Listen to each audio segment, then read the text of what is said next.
ನಾವು ತಿನ್ನೋಂಥ ಆಹಾರ, ಕುಡಿಯುವಂಥ ನೀರು, ಸೇವಿಸುವಂಥ ಗಾಳಿ ತುಂಬಾ ಅತ್ಯುತ್ತಮವಾಗಿ ನಮಗೆ ಬೇಕಾಗಿರೋಂಥ ಪ್ರಕೃತಿದತ್ತವಾಗಿ ಸಿಗೋಂಥದ್ದು. ಅದು ಅಮೂಲ್ಯವಾದಂತಹ ವಸ್ತು.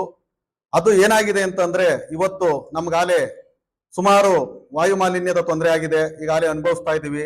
ಪಿಣ್ಯದಲ್ಲಿದ್ದಂತಹ ದಾಸರಹಳ್ಳಿಯಲ್ಲಿದ್ದಂತಹ ಅದನ್ನ ಕೈಗಾರಿಕಾ ಪ್ರದೇಶನ ತಗೊಂಡ್ಬಂದು ನಮ್ಮ ತಾಲೂಕಿಗೆ ಹಾಕಿದ್ದಾರೆ. ಅದೀಗಾಲೇ ನಮ್ಗೆ 50 ಭಾಗ ನಮ್ಗೆ ಉತ್ತಮವಾದ ಗಾಳಿ ಸಿಕ್ಕಿದ್ರೆ 50 ಭಾಗ ಉತ್ತಮವಾದ ಗಾಳಿ ಸಿಗ್ತಾ ಇಲ್ಲ.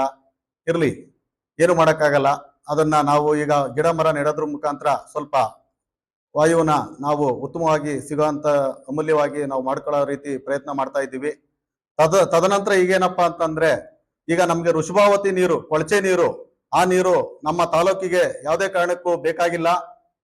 ಅದು ನಮ್ಮ ನೆಲಮಂಗಲ ತಾಲೂಕು ನಮ್ಮ ತಾಲೂಕಿನ ಜನತೆಯ ಸೊತ್ತು ಹೊರತು ಯಾವುದೇ ಸರ್ಕಾರದ ಸೊತ್ತಲ್ಲ ಅಂತ ಈ ಸಂದರ್ಭದಲ್ಲಿ ನಾನು ಹೇಳಕ್ಕೆ ಇಚ್ಛೆ ಪಡ್ತೀನಿ. ಮುಂದಿನ ದಿನಗಳಲ್ಲಿ ನಮ್ಮ ಕನ್ನಡ ಪರ ಸಂಘಟನೆಗಳು ಮತ್ತೆ ನಮ್ಮ ರೈತ ಪರ ಸಂಘಟನೆಗಳು ಎಲ್ಲಾ ರೀತಿ ಏನು ನಮ್ಮ ತಾಲೂಕಿನಾದ್ಯಂತ ಯಾವ ರೀತಿ ಸಂಘಟನೆಗಳು ಇದೆಯೋ ಎಲ್ಲಾ ಸಂಘಟನೆಗಳು ನಾವು ಒಂದು ಕೈಯಲ್ಲಿ ಒಂದು ಹಿಡಿತದಲ್ಲಿ ನಾವೆಲ್ಲರೂ ಕೂತು ಇದೇ ಐಬಿನಲ್ಲಿ ತಮ್ಮೆಲ್ಲರನ್ನೂ ಸಹ ಕರೆದು ಒಂದು ಪ್ರೆಸ್ ಮೀಟ್ ಮಾಡಿ ಎಲ್ಲಾ ನಮ್ಮ ಸಂಘಟನೆಯವರು ಎಲ್ಲರೂ ಸಹ ನಾವು ಒಂದು ಅಂತ ಹೇಳಿ ನಾವು ಬಲವಾಗಿ ಎಲ್ಲಾ ಸಂಘಟನೆಯವರ ಹತ್ರನು ಮಾತಾಡಿ ನಮ್ಮ ರಾಜ್ಯಾಧ್ಯಕ್ಷರ ಸಮ್ಮುಖದಲ್ಲಿ ಮತ್ತು ನಮ್ಮ ಎಲ್ಲಾ ಕನ್ನಡ ಪರ ಸಂಘಟನೆಗಳ ರಾಜ್ಯಾಧ್ಯಕ್ಷರು ಸುಮಾರು ಜನ ನಮ್ಮ ತಾಲೂಕಿನಲ್ಲಿದ್ದಾರೆ ಮತ್ತು ಬೆಂಗಳೂರು ನಗರ ಪ್ರದೇಶದಲ್ಲಿದ್ದಾರೆ.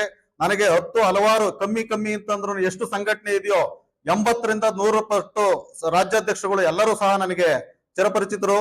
ಮತ್ತೆ ಅವರ ನಮ್ಮ ಒಡನಾಟ ಎಲ್ಲ ತುಂಬಾ ಬಾಂಧವ್ಯ ತುಂಬಾ ಚೆನ್ನಾಗಿದೆ. ನಾವೆಲ್ಲ ಸ್ನೇಹಿತ ವರ್ಗದವರ ನಾವು ಹಿಂದಿನಿಂದನೂ ಸುಮಾರು ಈಗಲೂ ಸಹ ನಾನು 1.5 ದಶಕಗಳ ಕಾಲದಿಂದಲೂ ಸಹ ನಾನು ಸಂಘಟನೆಯಲ್ಲಿ ನಾನು ಸಹ ಕಾರ್ಯವನ್ನ ಮಾಡಿಕೊಂಡು ಬಂದಿದ್ದೀನಿ. ನಮ್ಗೆ ಸಂಘಟನೆ ಏನು ಹೊಸ್ತಲ್ಲ. ಆಮೇಲೆ ಯಾವುದೇ ವಿಚಾರ ಆಗಿರ್ಬೋದು, ಸರ್ಕಾರ ಆಗಿರ್ಬೋದು, ಕೇಂದ್ರ ಸರ್ಕಾರ ಆಗಿರ್ಬೋದು, ರಾಜ್ಯ ಸರ್ಕಾರ ಆಗಿರ್ಬೋದು, ಸಂಘಟನೆಗೆ ಯಾವುದು ನಮ್ಗೆ ದೊಡ್ಡದಲ್ಲ. ನಮ್ಮ ರೀತಿಯಲ್ಲಿ ನ್ಯಾಯ ರೀತಿಯಲ್ಲಿ ಅವರು ನಮ್ಗೆ ನೀರು ಏನು ಕೊಳಚೆ ನೀರಿದೆ ನಮಗೆ ಬೇಕಾಗಿಲ್ಲ. ಆಮೇಲೆ ಯಾವತ್ತೂ ಕೂಡ ಅಮೃತನೇ, ವಿಷನೇ. ಇದನ್ನ ಯಾಕೆ ಹೇಳಕ್ ಇಚ್ಛೆ ಪಡ್ತೀನಿ ಅಂತಂದ್ರೆ, ಗೋಮಾತೆಯಿಂದ ಬಂದಂತ ಹಾಲು ಅಮೃತ, ಅದೇ ನಾವು ಬಾತ್ರೂಮ್ ಅಲ್ಲಿ ಬಂದಂತ ನೀರು ಅದು ಯಾವಾಗ್ಲೂ ವಿಷ. ಅರ್ಥ ಆಯ್ತಾ ಹೇಳಿದ್ದು? ಈ ಸಂದರ್ಭದಲ್ಲಿ ನಾನು ಹೇಳಕ್ ಇಚ್ಛೆ ಪಡ್ತೀನಿ, ಅಮೃತನ ನಾವು ಯಾವುದೇ ಕಾರಣಕ್ಕೂ ಅಮೃತವಾಗಿ ಬಳಸ್ಬೋದ ಹೊರತು ನಾವು ಯಾವಾಗ್ಲೂ ಸಹ ಅಮೃತವಾಗಿ ಬಳಸ್ಬೋದ ಹೊರತು ನಾವು ಯಾವುದೇ ಒಂದು ಗಲೀಜಾಗಿರ್ಬೋದು, ಮತ್ತೊಂದು ಆಗ್ಬೋದು, ಯಾವುದೇ ರೀತಿ ಆ ನೀರ್ನ ನಾವು ಎಷ್ಟೇ ಪರಿಶುದ್ಧ ಮಾಡಿದ್ರು ಪ್ರಮಾಣವಾಗ್ಲೂ ಅದು ಅಮೃತ ಆಗಲ್ಲ. ಮುಂದಿನ ದಿನಗಳಲ್ಲಿ ನಾವು ನಮ್ಮ ಮಕ್ಕಳಾಗಿರ್ಬೋದು, ಮತ್ತೆ ತಿರ್ಗಾ ನಮ್ಮ ಯುವ ಪೀಳಿಗೆ ಆಗಿರ್ಬೋದು, ನಾವು ಒಂದು ಸ್ವಾರ್ಥ ಹೇಳ್ತಾ ಇಲ್ಲ, ನಮ್ಮ ಎಲ್ಲರ ಮಕ್ಕಳು ಅಂದ್ರೆ ನಮ್ಮ ನೆಲಮಂಗಲ ತಾಲೂಕಿನ ಎಲ್ಲಾ ಜನಗಳ ಮಕ್ಕಳು ಮತ್ತೆ ಅವರ ಮೊಮ್ಮಕ್ಕಳು ಮತ್ತೆ ಯುವ ಪೀಳಿಗೆಗೆ ಎಲ್ಲರಿಗೂ ಸಹ ಕುಂದುಕೊರತೆ ಆಗ್ತದೆ. ಆಮೇಲೆ ಏನಾಗ್ತದೆ ಅಂತಂದ್ರೆ, ಆ ನೀರ್ನ ನಾವು ಈಗ ಗಾಳಿನೇ ನಮಗೆ ಸರಿಯಾಗಿ ಸಿಗ್ತಾ ಇಲ್ಲ. ನಮಗ್ ದೇಹಕ್ಕೆ ಸ್ವೀಕರಿಸಂತ ನೀರು ಸಹ ವಿಷ ಆದ್ರೆ ಮುಂದೆ ಮಕ್ಕಳು ಏನಾಗ್ತಾರೆ ಅಂದ್ರೆ ಕುಬ್ಜ ಆಗ್ತಾರೆ. ಅಂದ್ರೆ ಕೈ ಕಾಲು ಮತ್ತೊಂದು ಅದು ಕರೆಕ್ಟ್ ಆಗಿ ಇರೋದಿಲ್ಲ, ಹ್ಯಾಂಡಿಕ್ಯಾಪ್ಟ್ ಆಗಿ ಹುಟ್ಟುತ್ತಾರೆ. ಅದನ್ನ ಕನ್ನಡದಲ್ಲಿ ಕುಬ್ಜ ಅಂತ ಹೇಳ್ತಾರೆ. ಅದು ಆ ರೀತಿಯ ಬೆಳವಣಿಗೆ ನಾವು ಕಣ್ಮುಂದೆ ನಾವು ನೋಡ್ಬೇಕಾ? ಆ ಕರ್ಮ ನಮಗ್ ಬೇಕ್ರಾ? ದಯವಿಟ್ಟು ಬೇಕಾಗಿಲ್ಲ.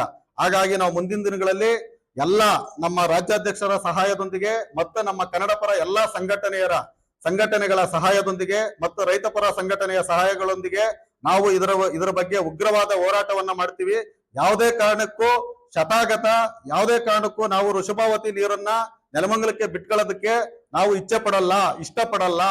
ಇಷ್ಟ ಹೇಳ್ತಾ ನನ್ನ 2 ಮಾತುಗಳನ್ನ ಮುಗಿಸ್ತೀನಿ. ಜೈ ಹಿಂದ್, ಜೈ ಕರ್ನಾಟಕ.